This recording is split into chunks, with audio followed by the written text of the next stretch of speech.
Պարոն Սիմոնյան, ես խոսում եմ իմ նկատմամբ քրեական հետապնդման մասին եւ սա մի երկիր է, որտեղ չի կարող կոլեկտիվ պատասխանատվության, քրեական պատասխանատվության հարց արծարծել։ Ես խոսում եմ ինձ ներկայացված,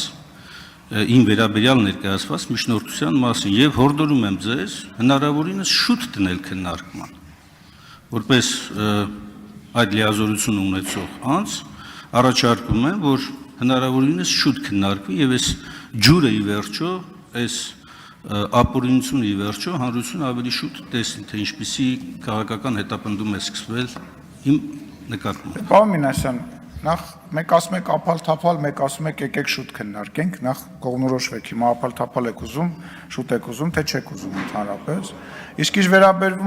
վերաբերվում է որոշում կայացնելուն, հարգելիներս, դուք ունեք խորհրդում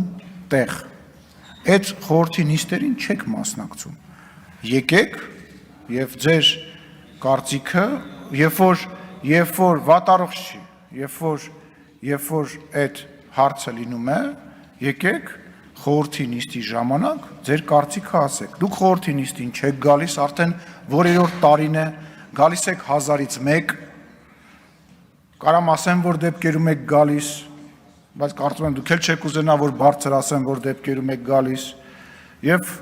հիմա բողոքում եւ նեղսրտում եք դրանից, որ մենք օրակարգը սենց ենք դասավորել, հենց չենք դասավորել, կարծում եմ առնվազն լուրջ չի, պարոն Մինասյան։ Ես պետք չի հորդորել, դուք ընդ տեղ ունեք, եկեք ձայն վերցրեք, ասեք մենք առաջարկում ենք այսինչ բանը, խորհուրդը նման որոշում է կայացրել, որպեսզի հաշվի առնելով ծանրաբեռնվածությունը եւ հարցերի քանակը եւ ինչպես արդարացիացիք, որ մենք սահմանափակում ունենք օրերով,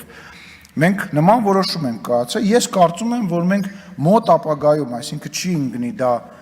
բանից հետո, արձակուրդային շրջանից հետո, շատ արագ մոտ ապագայում գալիք նիստի ժամանակ այդ հարցը կքննարկենք, մի անհանգստացեք։ Չմոռանաք հավանել տեսանյութը եւ բաժանորդագրվել Civic AM-ի YouTube-յան էջին։